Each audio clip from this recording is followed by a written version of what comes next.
Om Shanti. Good morning. साकार मुरली 14 अक्टूबर 2021। बाबा का मीठा मीठा पत्र हम मीठे मीठे बच्चों के मीठे मंथन के लिए। मंथन शुरू करने से पहले सतगुरु बाप दादा का वरदानी हाथ अपने सिर के ऊपर महसूस करते हैं और उनकी वरदानी किरणों के नीचे बैठ जाते हैं।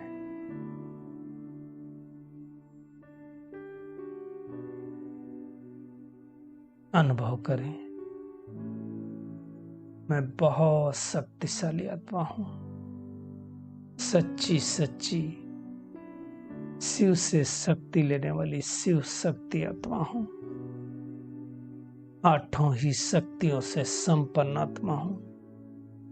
आज मीठे बाबा ने कहा, मीठे बच्चे, योग बल से विकारों रूपी रावण पर विजय प्राप्त कर सच्चा सच्चा दशहरा मनाओ।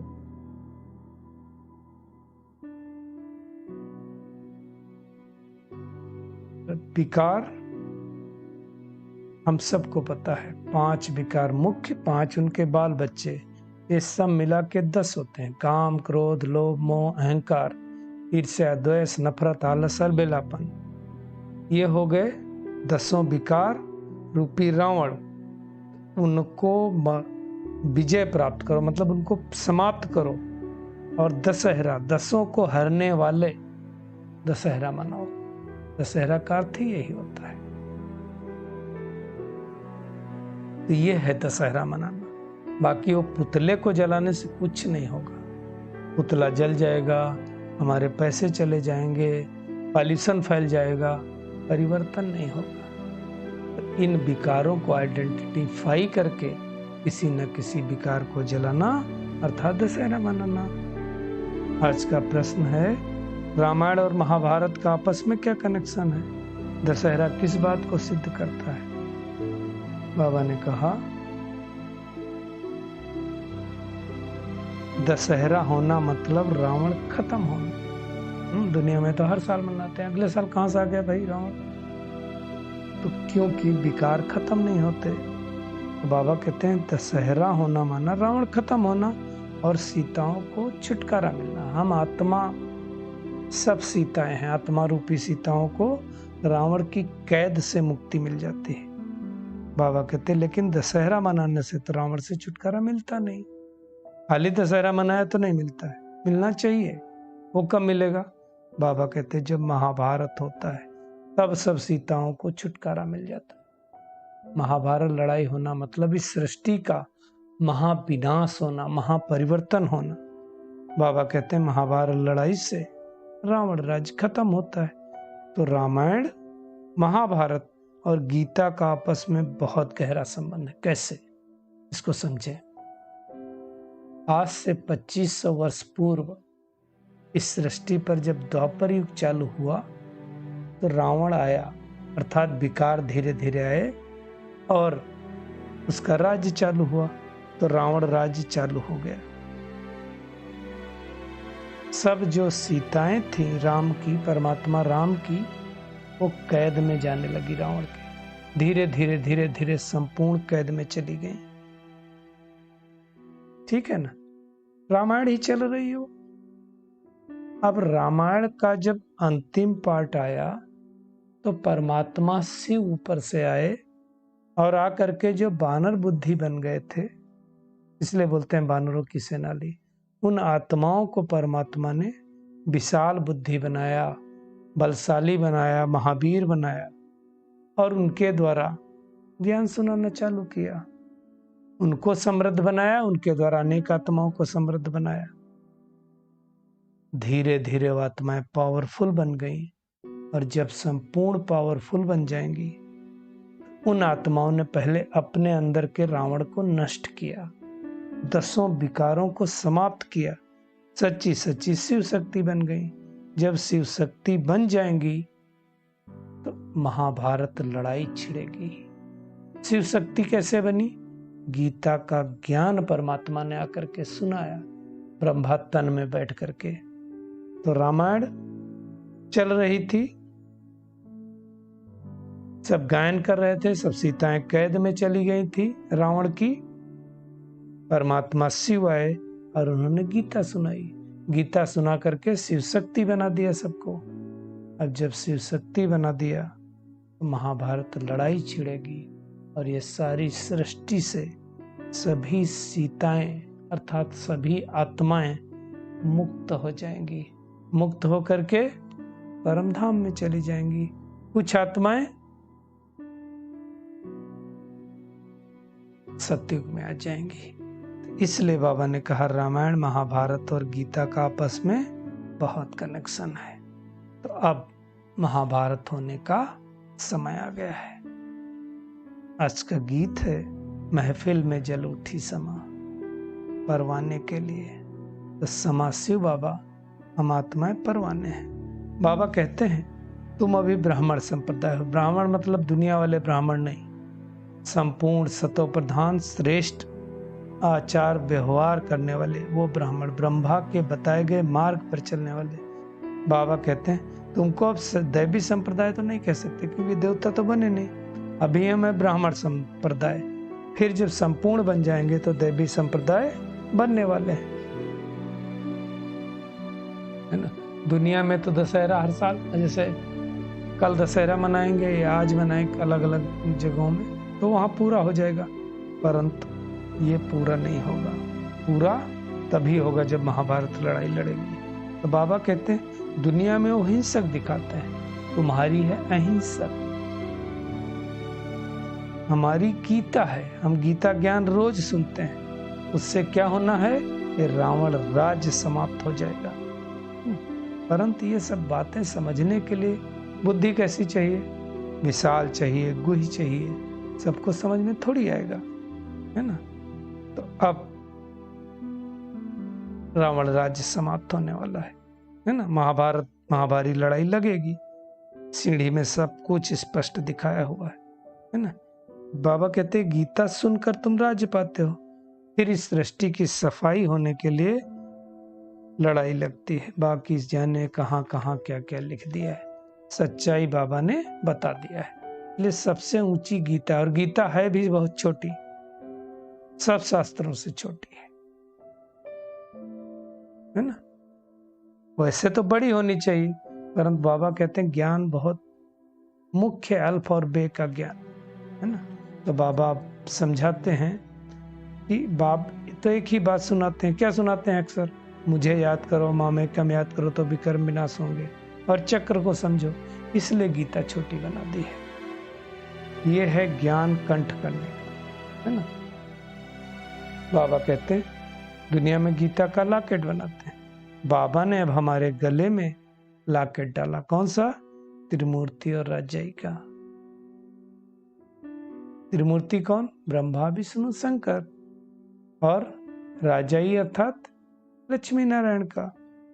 तो दो अक्षर हैं, अल्फ और बे, बस उसी में सारा ज्ञान आ गया। तो बाबा कहते हैं योग बल से ही तुम राजाई को प्राप्त करते हो, फिर तुम्हारे लिए इस सृष्टि पर विनाश हो जाता है। बाबा कहते हैं बहुत बोझा है तुम्हारे सिर पर पापों का, तो कैसे खत्म होगा? याद से। याद से उस बोझे को उतारना है, और उसके लिए क्या करना है? देही अभिमानी बनना है, अर्थात आत्म अभिमानी बनना है, देह अभिमान नहीं। तो बाबा आज बार बार समझा रहे हैं कि दशहरा अर्थात 10 विकारों का अंत करना, है ना। इनका बहुत गहरा संबंध है रामायण से, महाभारत से, गीता से। जैसा हम सब ने समझा ना, अभी 5 विकारों पर जीत पाना है। मन मना भव मंत्र के द्वारा, मन ही मन बाबा को याद करना है। और मध्य में हम क्या थे, सतयुग में क्या थे, त्रेता युग में क्या थे, उसको भी सिमरण करना, है ना। भगवान आया होगा कभी न कभी गीता सुनाई होगी, है ना। तो वो भगवान इस समय आकर के गीता सुना रहा है, जिससे हम स्वर्ग के मालिक बनते हैं। महाभारत लड़ाई होनी है तो आग जरूर लगेगी, और ये सारी पतित दुनिया समाप्त हो जाएगी। तो उस दुनिया से समाप्त होने से पहले हमें संपूर्ण विकार मुक्त बनना है, सच्ची सच्ची शिव शक्ति बनना है ना। 8 शक्तियां अपने अंदर धारण करनी है। विकार मुक्त दुनिया रही है तो विकार मुक्त हमें बनना है।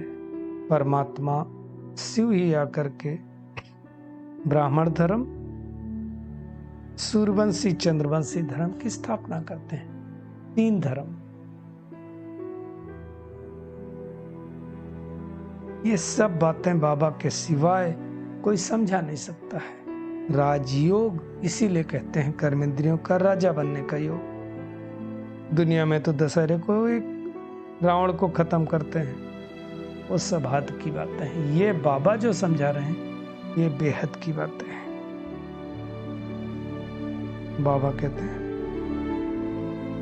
दुनिया में जिस्मानी नॉलेज हो गया जैसे घासलेट वैसे तो केरोसिन को बोलते हैं। बाबा कहते हैं तुम्हारा तो है सच्चा घी मतलब जो ये ज्ञान रूपी घृत है ना। बाबा कहते हैं पहले सच्चा घी खाते थे लोग, फिर घी महंगा हुआ तो घासलेट अर्थात तेल खाने लगे।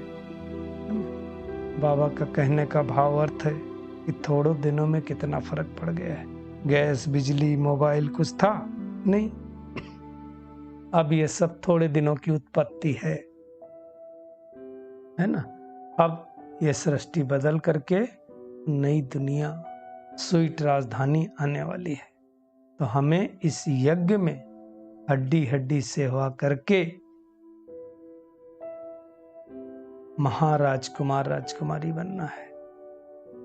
याद करो, बाबा कहते हर एक अपने से पूछो कि ऐसा तो नहीं कभी बहुत उमंग उत्साह में, कभी ठंडे पड़ जाते हैं। बाबा ने भी कहा जवान बहुत मीठी होनी चाहिए, सबको राजी करना है, आवेश भी ना आए। बाबा कितना प्यार का सागर है, तो ऐसा प्यार का सागर बनना है, विकार मुक्त बनना है। जो विकार को जीतेंगे वही पवित्र दुनिया के मालिक बनेंगे। तो आज सारा दिन क्या करना है? सच्चा दशहरा मनाना है, बाप समान प्यार का सागर बनना है। कभी भी क्रोध में, आवेश में नहीं आना है, सबको राजी करना है। हड्डी सर्विस इस यज्ञ में देनी है। नशे में रहे कि अब हम पुराना शरीर छोड़ करके प्रिंसेस बनने वाले हैं। आज का बाबा का खूबसूरत वरदान है, सेवा की लगन द्वारा लौकिक को अलौकिक प्रवृत्ति में परिवर्तन करने वाले निरंतर सेवाधारी भो। बाबा कहते सेवाधारी का कर्तव्य है निरंतर सेवा में रहना। अब वो चाहे मनसा सेवा हो, चाहे बाचा हो, चाहे कर्मणा हो, कोई भी सेवा करो, लेकिन व्यस्त रहो सेवा में। सेवाधारी बाबा कहते कभी भी सेवा को अपने से अलग थोड़ी समझते हैं। जिनकी बुद्धि में सदा सेवा की लगन रहती है, उनकी लौकिक प्रवृत्ति बदलकर ईश्वरीय प्रवृत्ति हो जाती है। बाबा कहते सेवाधारी घर को घर नहीं समझते। क्या समझते हैं? सेवा स्थान समझते हैं। सेवाधारी का मुख्य गुण भी है त्याग वृत्ति वाले प्रवृत्ति में भी रहते हुए तपस्वी मूर्त बन जाते हैं, जिससे अपने आप सेवा होती। तो चेक करें, ऐसी तपस्वी मूर्त में आत्मा बनी हूं, अभी बनना है। स्लोगन है अपने संस्कारों को दिव्य बनाना है। तो क्या करना पड़ेगा? मन बुद्धि को बाप के आगे समर्पित करना पड़ेगा, तो हम संस्कारों को दिव्य बना पाएंगे। चलिए परमात्म किरणों के नीचे बैठ जाएं और महसूस करें प्यारे बाप दादा से शक्तिशाली किरणों की बरसात हो रही है हमारे ऊपर, और मैं आत्मा सच्ची शिव शक्ति बनती जा रही हूँ। सच्चा दशहरा मनाने वाली आत्मा में बन गई हूँ। सच्चा दशहरा मनाना अर्थात रावण को समाप्त करना, विकार मुक्त बनना, अपने आप को पावरफुल बना लेना। ऐसा दशहरा हमें मनाना है। बाप समान मीठा बनना है, सबको राजी करना है, सबको सुख देना है, किसी को दुख नहीं देना है। इस खुशी में रहना है कि अब हम थोड़े दिनों बाद इस तन को छोड़कर जाकर प्रिंस प्रिंसेस बनने वाले हैं। इस रूहानी नशे में रहना है। शुक्रिया मीठे प्यारे बाप दादा, शुक्रिया सभी का इस मीठे मंथन के लिए। ओम शांति।